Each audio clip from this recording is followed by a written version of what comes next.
Hi, I'm Alicia Souza. I'm an illustrative designer. You may know me from my Instagram page where I share my illustrations, a bit about my day and life as an illustrator.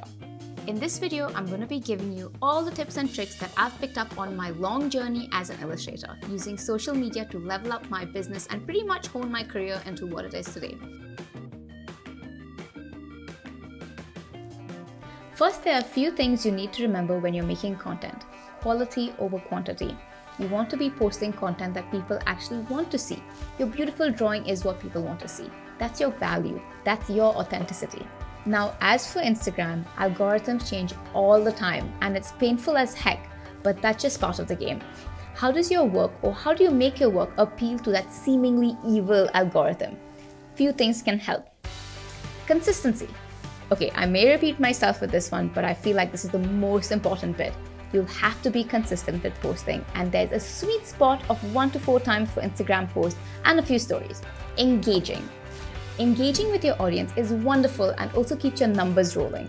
Responding to people who comment on your posts, but also commenting on other people's posts help. Tagging. Okay, please do not be tagging random accounts just because they have a high follower count and you want them to see your work. Tagging doesn't work like that and you couldn't be marked as spam. Tag relevant brands or people, like the photographer of your shoot, or even useful things like the brand of your pen that you used in your drawing. Hashtags. So hashtags are a bit of a hit and miss. I've heard about people who swear by them, but it also doesn't hurt to use them, so you can totally give it a try. There are of course broad hashtags you can use like hashtag art, hashtag illustration, but I definitely recommend something a little more specific like hashtag cozy cat drawing.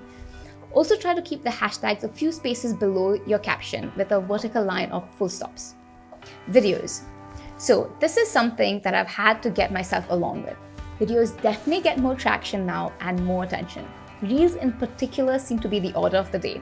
Try to get your process recorded. I have a rather heavy tripod, but you can get an inexpensive one on Amazon, where I sometimes record myself drawing in a time lapse.